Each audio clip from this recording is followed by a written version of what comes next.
In Nebraska today, officials are working to keep floodwaters out of 2 nuclear power plants.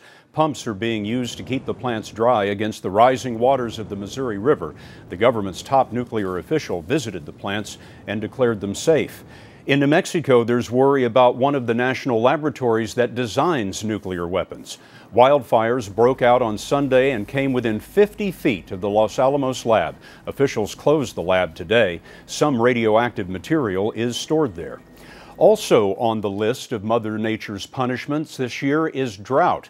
Texas is especially hard hit. It's about to set a record with the driest 9 months since 1895. Don Teague met the Texans struggling to stay on the land. It looks like harvest time in Crawford, Texas, but for fourth-generation farmer Bert Golke, it's actually a financial disaster. You have one of these, and you have 3 of those.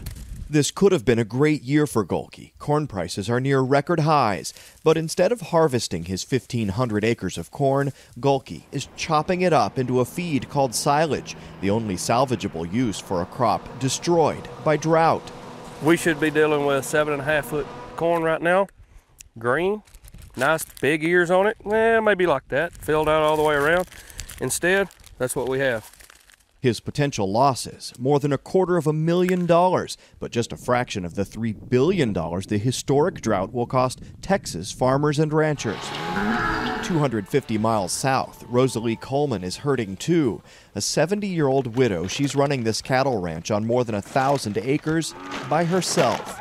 Other than raising 3 wonderful children, I feel like my greatest achievement has been to hold on to this land. And she needs every acre. With no real rain in 9 months, she's forced to move her cattle from pasture to pasture just to find grass to sustain them. In a normal season, I would rotate every couple of weeks or 3 weeks, and a pasture like this would hold them easily for that long, but in this kind of weather, it's usually every 4 or 5 days.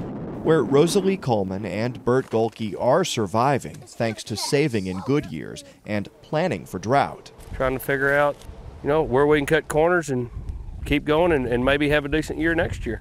That's really what it's about, surviving.